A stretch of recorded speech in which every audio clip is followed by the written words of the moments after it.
Assalamualaikum warahmatullahi wabarakatuh. Innal hamdalillah wa nusalli wa nusallimu ala Rasulillah wa ala alihi wa sahbihi wa mawalah la haula wa la quwata illa billah wa ba'du. Pemirsa Marhaban TV rahimakumullah dimanapun Anda berada. Alhamdulillah Allah subhanahu wa ta'ala yang maha pemurah, yang maha penyayang, mempertemukan kita kembali walaupun di dunia maya untuk bersama-sama mengkaji ilmu-ilmu syariat sebagai bentuk ibadah dan bekal ibadah kita kepada Allah Subhanahu wa taala.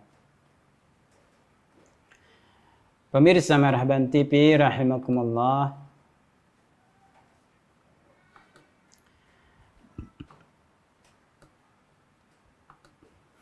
nah, kajian kita kali ini masih tentang pembahasan nafkah, ya.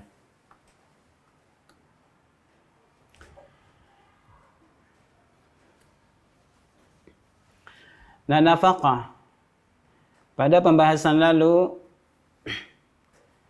kita sudah membahas tentang nafkah terhadap istri kita, ya.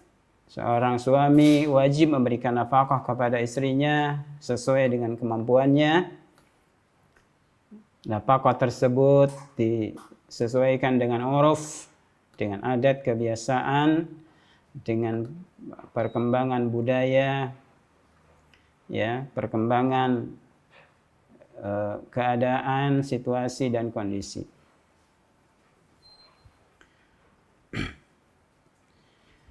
Nah, di sini kita akan membahas tentang nafkah terhadap anak, ya. An-nafkah 'alal aulad, nafkah terhadap anak-anak kita yang seringkali sebagian orang tua itu ketika memberikan nafkah terhadap anak-anaknya, ini ada yang menyepelekan, ya, sehingga anak-anaknya harus berterima kasih kepada orang tuanya. Mereka walaupun masih kecil, misalnya disuruh untuk ikut mengambil bagian dalam mencari nafkah, ya, mencari biaya hidup, ya, disuruh mencari usaha, ya, mencari penghasilan.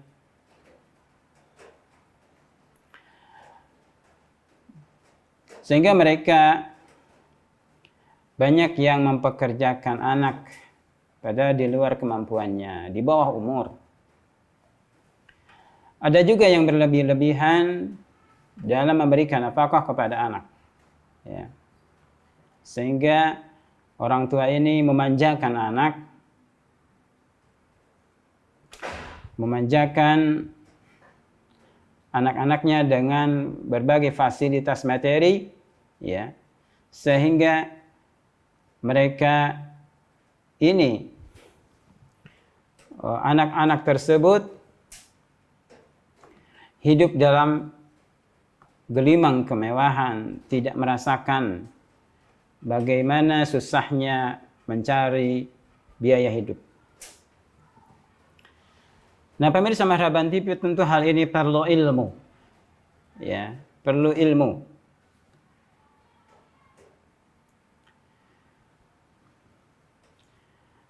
Bagaimana cara memberikan nafkah dan kapan batas memberikan nafkah tersebut, ya. Karena menjadi anak-anak yang manja misalnya, ketika mereka menjadi dewasa bahkan sudah berumah tangga, mereka masih merepotkan kedua orang tuanya, ya. Orang tuanya disuruh ngasuh, ya disuruh menyediakan keperluan rumah tangganya, ya. Mereka sudah berumah tangga tapi minta rumah, minta harta dan sebagainya, ya. Nah, ini tentu sebuah hal yang berdosa ketika seorang anak sudah dewasa, sudah mampu berdiri sendiri, tapi masih merepotkan, meminta kepada orang tuanya menengadahkan tangan.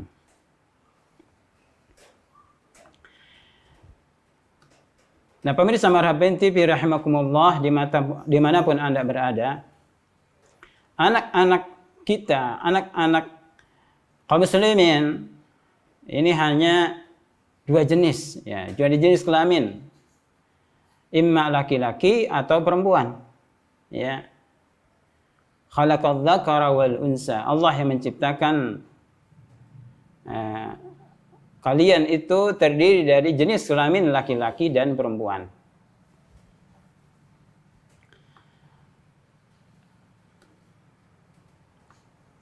Nah, nafkah kepada anak laki-laki adalah anak laki-laki diberikan nafkah, diberikan biaya hidup, ya, dari mulai mereka dikandung sampai dilahirkan, dan batasannya adalah ketika anak laki-laki itu mampu atau bisa mencari penghasilan sendiri, bisa memenuhi kebutuhannya sendiri. Maka ini kewajiban, ya, seorang ayah memberikan nafkah, memberikan biaya hidupnya kepada anak laki-lakinya sejak dikandung, lahir, dibesarkan, ya, dipelihara sampai dia mampu mencari usaha sendiri, mampu memenuhi kebutuhannya sendiri, ya. Nah, misalnya anak laki-laki ini sudah berusia 17 atau 18, 19 tahun, ya, selepas SMA atau di kita, ya, mereka ini selepas SMA usia 18, 19 tahun atau 20 tahun ini sudah bisa mencari usaha sendiri, ya. Apalagi kalau kuliah, ya. Kalau orang tuanya kuliah, mengkuliahkan, punya biaya, ya itu lebih baik. Itu adalah mustahab, hanya anjuran. Akan tetapi batas wajibnya sampai dia bisa, anak laki-lakinya bisa hidup mandiri, bisa punya penghasilan, mencari rezeki sendiri. Ini untuk anak laki-laki, ya. Lalu berikutnya, yang kedua, anak perempuan. Nah, anak perempuan, orang tuanya, dalam hal ini ayahnya, wajib memberikan nafkah, biaya hidupnya, baik makanan, minuman, ya, pakaian, pendidikan, dan sebagainya, sejak dikandung, dilahirkan, sampai anak-anak, dan anak wanita batasannya sampai menikah, ya. Jadi dinikahkan atau dinikahi oleh seorang laki-laki.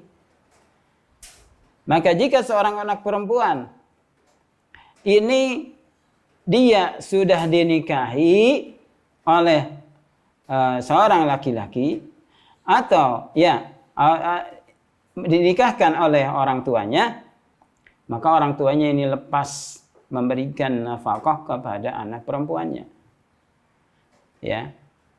Jadi ini sangat sebagian kaum muslimin ini menyerahkan atau memerintah anak perempuannya untuk bekerja, apalagi bekerjanya di luar rumah, ya, di luar kemampuannya, ya. Mereka misalnya sebagai pembantu rumah tangga, pergi ke kota-kota besar dari kampung-kampung, desa-desa, ya. Mereka menjadi bahkan sampai ke luar negeri, ada yang ke Hong Kong, ada yang ke Eropa, ada ke Saudi Arabia, ke negara-negara Timur Tengah. Mereka sendirian. Ya. Anak gadis kita, kaum muslimin, mereka mencari penghidupan di luar negeri.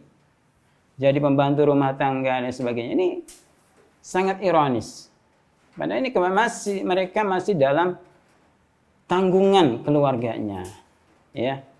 Akan tetapi ya, karena mungkin keluarganya kurang pengetahuan agama, ya, kekurangan iman mereka, dan godaan-godaan dunia, ya, melihat tetangganya, melihat saudaranya, sebagainya, mereka tergoda untuk pergi ke luar negeri atau keluar kota dalam mencari pekerjaan. Ya. Padahal anak-anak perempuan dari sejak dia lahir dibesarkan menjadi anak-anak, ya, kemudian jadi remaja sampai menikah, itu masih dalam tanggungan keluarganya. Dalam hal ini ayahnya, ya, dalam hal ini adalah bapaknya.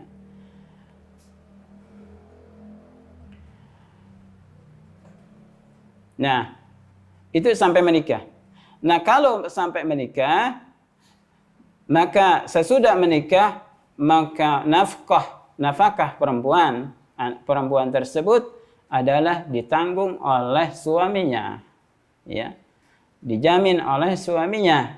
Maka suaminya ini yang berhak, ya, menanggung semua kebutuhan hidup anak perempuan tersebut.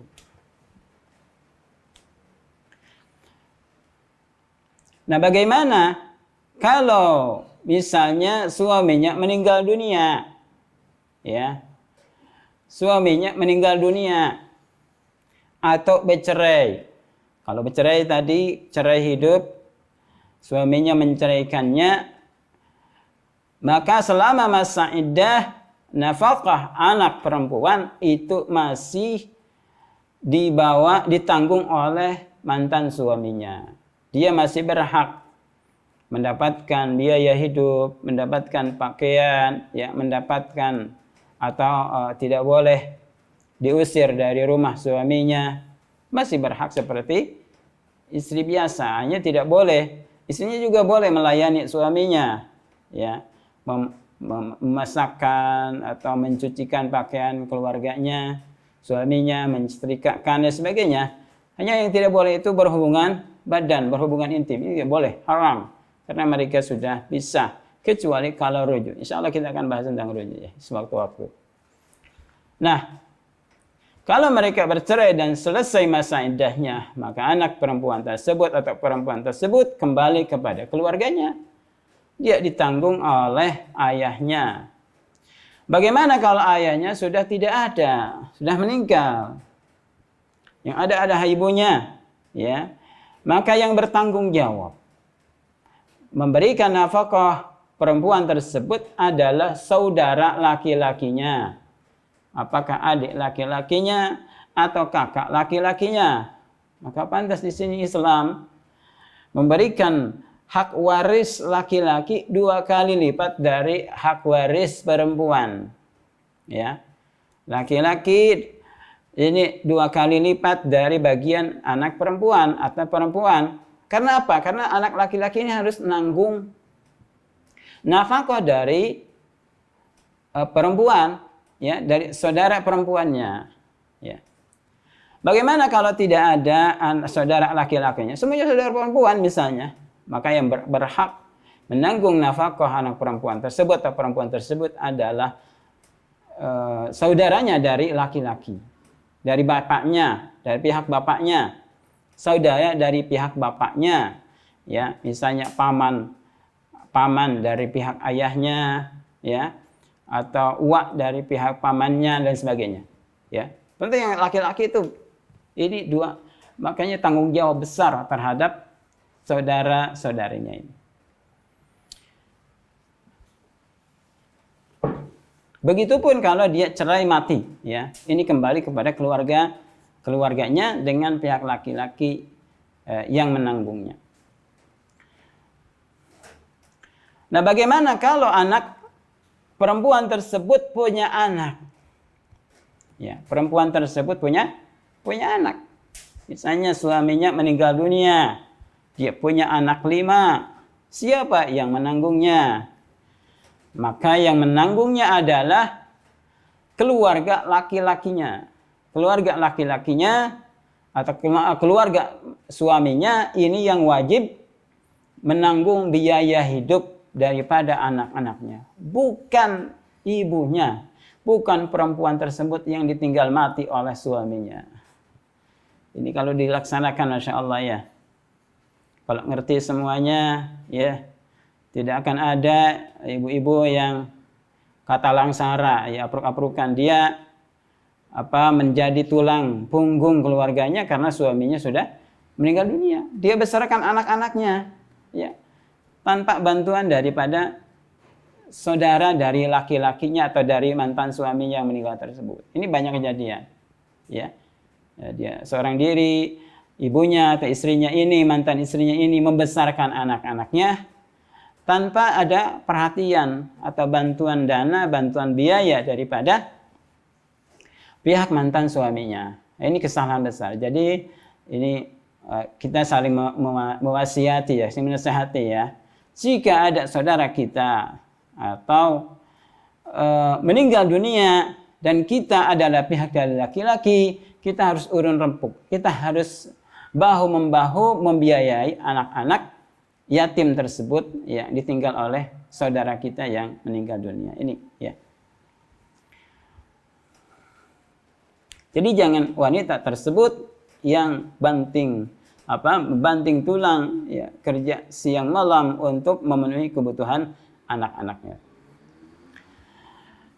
Ya. Lalu pemirsa Marhaban TV rahimakumullah taala,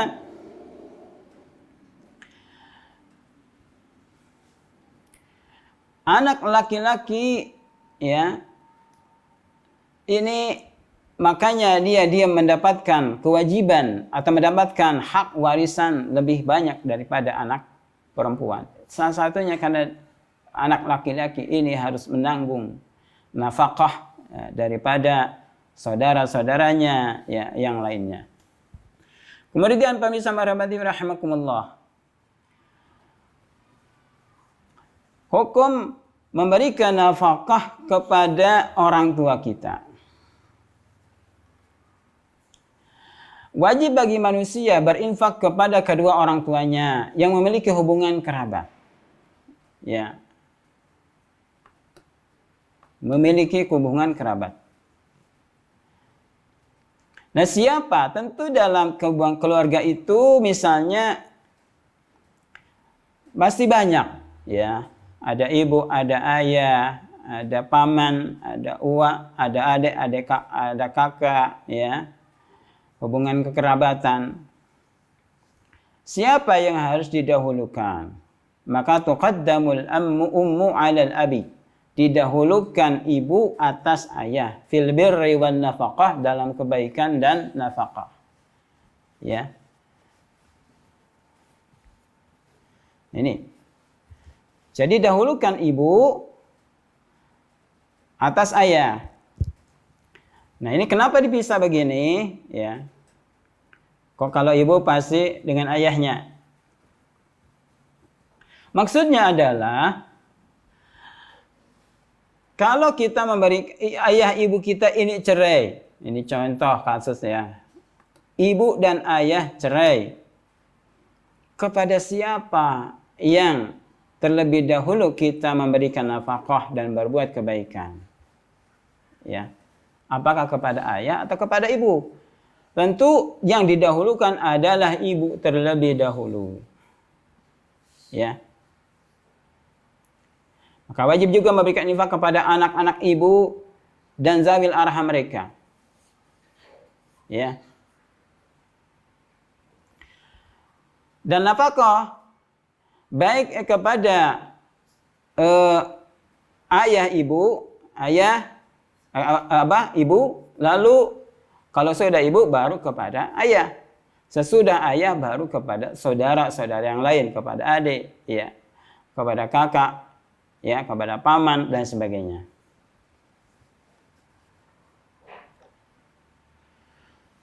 Nah, ini wajib memberikan nafkah ini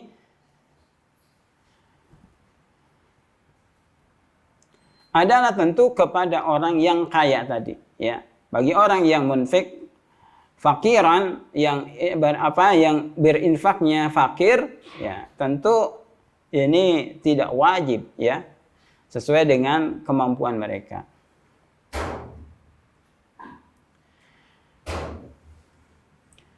Nabi sallallahu alaihi wasallam bersabda sebagaimana hadis diriwayatkan oleh Abu Hurairah radhiyallahu anhu, ada seorang laki-laki yang berkata atau bertanya kepada Rasulullah SAW, ya Rasulullah, man ahaqqun nas bi husni suhbah. Wahai Rasulullah, siapa orang yang paling berhak aku menyertai dengan baik kepadanya? Kata Nabi, ummuka, summa ummuka, summa ummuka, summa abuka, summa adnaka, summa adnaka. Ya.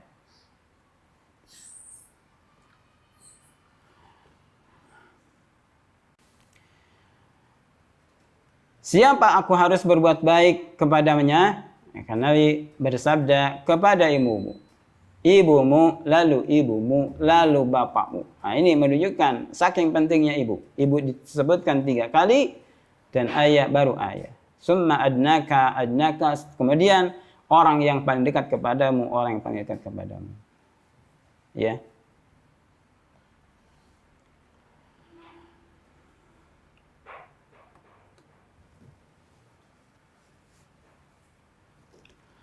Bagaimana kalau seorang ibu memberikan nafkah kepada anak-anaknya? Ini boleh saja. Misalnya seorang ibu yang bekerja atau punya penghasilan sendiri, punya warung, ya, atau jualan online, ya, boleh.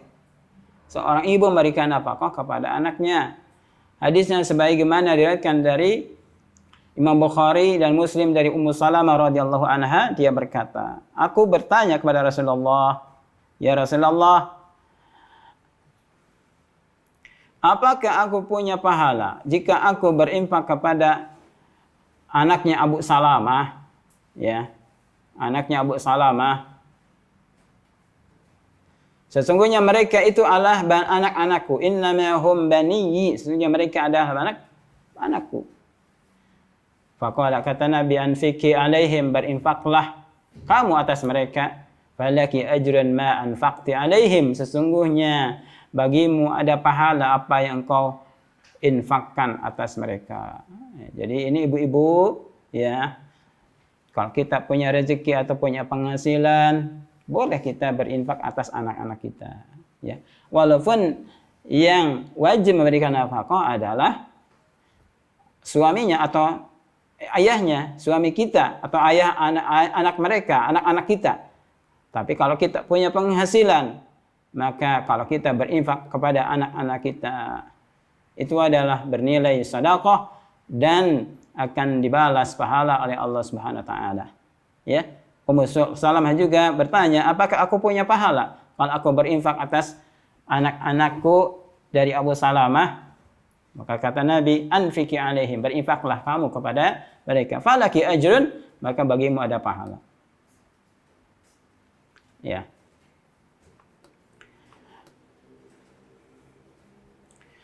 Nah, kemudian bagaimana hukum nafkah kepada kerabat? Kerabat di sini berarti kakak, adik, ya, dan hubungan saudara. Wajib memberikan nafkah kepada orang yang berhak mendapatkan waris daripada orang yang menafkahinya. Ya, seperti ini. Tadi ayah ibu, kemudian saudara-saudara, ini termasuk orang yang berhak mendapatkan warisan, ya, selama tidak ada hijab, tidak ada penghalang.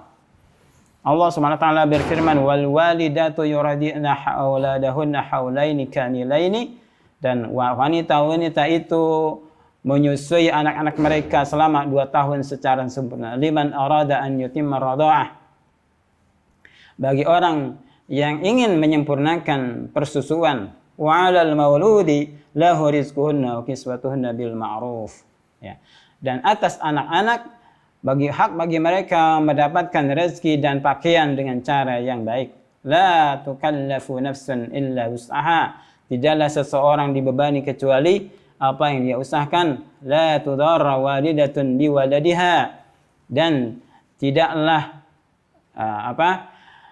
seorang ibu dibahayakan dengan anaknya. Wala mauludun lahu biwaladihi. Dan tidaklah anak dibahayakan dengan ibunya. Wa 'alal walidi mislu dzalik, demikian wa 'alal warisi mislu dzalik, demikian juga kepada ahli waris seperti hal itu. Maka demikian pemirsa Marhaban TV rahimakumullah, ini termasuk wajib kalau kerabat kita dalam keadaan susah memberikan nafkah. Nah, tentu memberikan nafkah kepada kerabat itu adalah ada syaratnya. Ya. Pertama, memberikan nafkah syaratnya ada 3. Pertama, ini memberikan nafkah kepada kerabat selain kepada istri, kepada anak, dan selain kepada ayah atau ibu. Ya.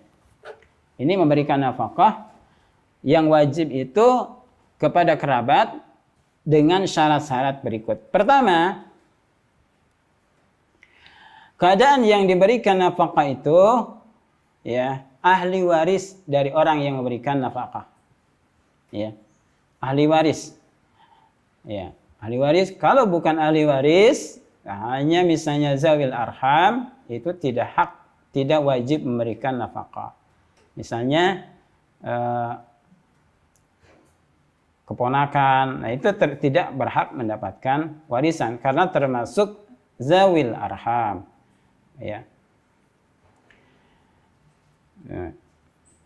Yang berhak mendapatkan warisan siapa? Seperti adik, seperti kakak, paman. Ini termasuk ahli waris. Yang kedua, orang yang diberikan nafkah itu keadaan fakir. Jadi kalau orang kaya tidak perlu diberikan. Adik kita kaya, tidak wajib diberikan nafkah. Yang ketiga, orang yang memberikan infak itu kaya. Ini syaratnya.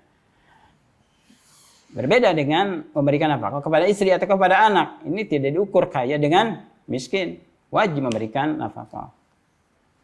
Nah, kalau kaya, ini wajib memberikan nafkah. Tapi kalau sama-sama miskin, ini tidak wajib memberikan nafkah. Dan selanjutnya adalah keadaan agamanya sama. Kalau misalnya ada saudara kita, adik kita yang beda agamanya, ini tidak wajib memberikan nafkah. Mereka dalam keadaan fakir miskin, atau mereka dalam kafir miskin. Maka kafir miskin, walaupun saudara tidak berhak mendapatkan nafkah. Nah, ini pemirsa Marhaban TV tentang nafkah. Kemudian nafkah kepada apa yang dimiliki oleh manusia. Wajib memberikan nafkah seorang manusia kepada apa yang dia dimilikinya.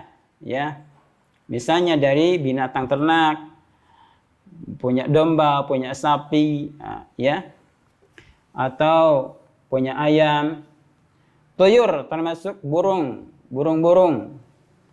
Punya burung wajib diberikan nafkahnya. Binatang ternak.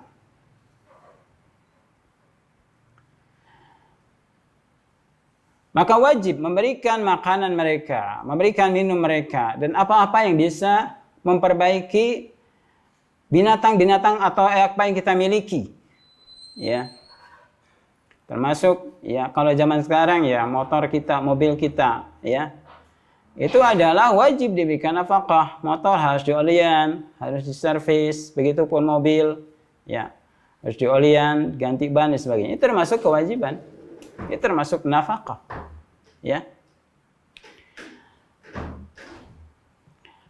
Binatang ternak harus diberi minum, diberikan vitamin. Kalau kita punya binatang ternak yang menjadi sumber penghasilan, misalnya punya peternakan ayam petelur atau ayam pedaging, maka wajib diberikan makanannya.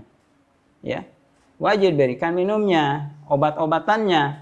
Ya. Nah, ini termasuk kewajiban. Tidak boleh membiarkan binatang-binatang itu apalagi sampai mati, ya. Sengaja kita membiarkan tidak diberikan konsumsi sampai sampai binatang itu mati. Nabi SAW bersabda, "Kafa bil mar'i isman an yahbisa amman yamliku quwwatahu." Cukuplah seseorang itu berdosa dia menahan apa yang dia miliki untuk diberikan makanannya. Ya, hadis ini diriwayatkan Imam Muslim dengan tentu jalan yang sahih, ya, dari Abdullah bin Umar radhiyallahu anhuma. Ya. Bagaimana kalau kita tidak mampu untuk memberikan nafkah? Ujbira ala bai'iha, maka dipaksa untuk dijual. Ya, jual. Ayam kita tidak teka baraban, jual. Sapi teka baraban, saya jukut jual, atau dipencit dagingnya dijual. Ya, atau disewakan, atau disembelih. Nah, kalau binatang itu bisa dimakan. Ya. Motor teka urus, ya, dijual, ya, dan sebagainya.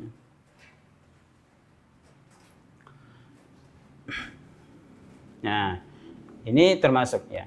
Maka ini termasuk dosa. Bahkan ada seorang perempuan yang masuk neraka gara-gara dia kucing, ya, gara-gara dia nyiksa kucing.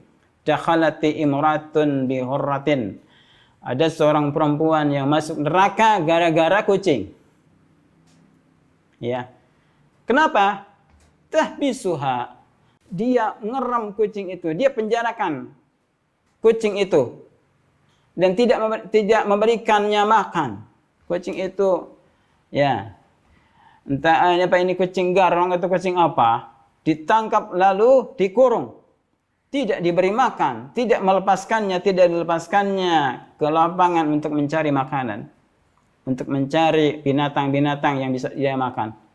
Apa terjadi? Kucing itu mati.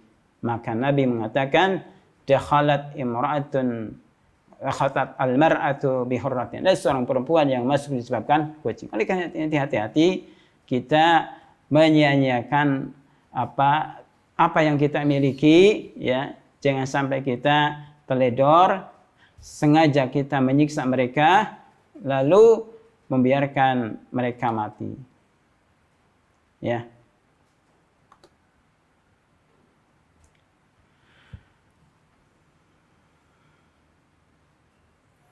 Nah, bagaimana kalau seseorang punya mamluk, punya hamba sahaya? Ya. Kalau seseorang punya hamba sahaya, budak belian, abid atau amat, wanita belian di sini bukan pelacur, ya. Ini adalah manusia, ya, manusia yang dijual belikan. Nah, ini zaman dahulu sebelum konvensi PBB menyatakan dihapusnya perbudakan, ya, itu budak masih ada, perbudakan jual beli manusia, ya, itu masih ada. Nah, jika seseorang punya budak, maka ini wajib. Al-mamluk fatajibu nafaqatuhu walau kana kafiran. Wajib diberikan nafkah walaupun dia kafir. Ya.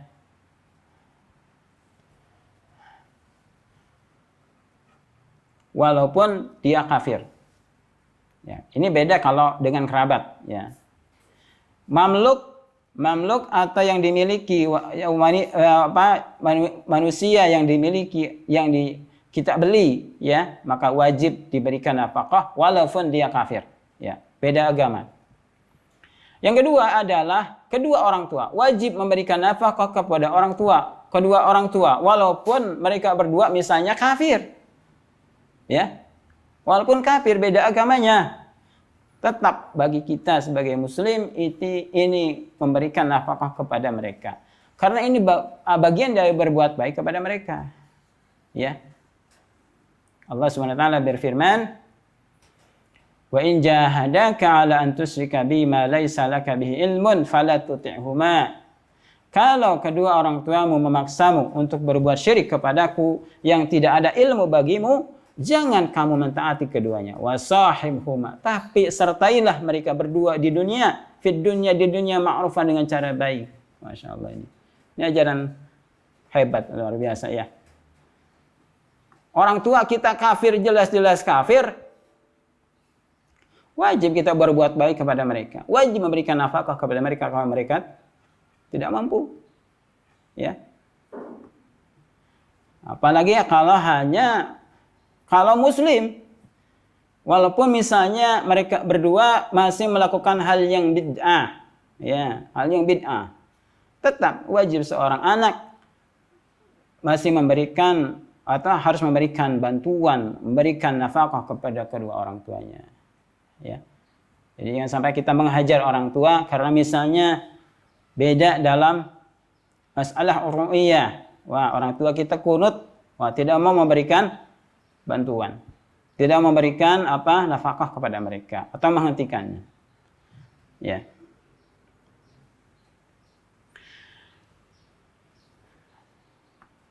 Kemudian hadis dari Asma binti Abi Bakar, ya, hadisnya sahih diriwayatkan oleh Imam Bukhari dan Muslim. Asma binti Abi Bakar radhiyallahu anha, ya, Asma ini adalah anak dari sahabat yang mulia Abu Bakar As-Siddiq radhiyallahu anha.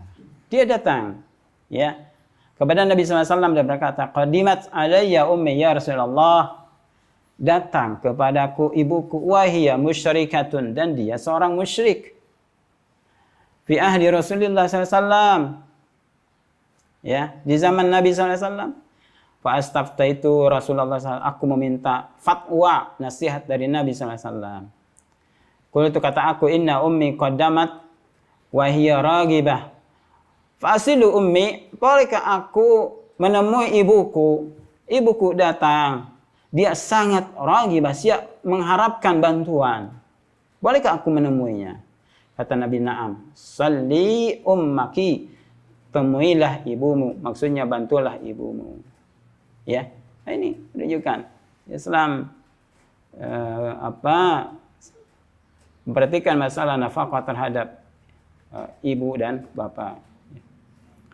Ini yang bisa saya sampaikan pemirsa Marhaban TV, mudah-mudahan manfaatnya. Wassallallahu ala Muhammadin wa ala alihi washabihi wasallam tasliman katsira. Assalamualaikum warahmatullahi wabarakatuh.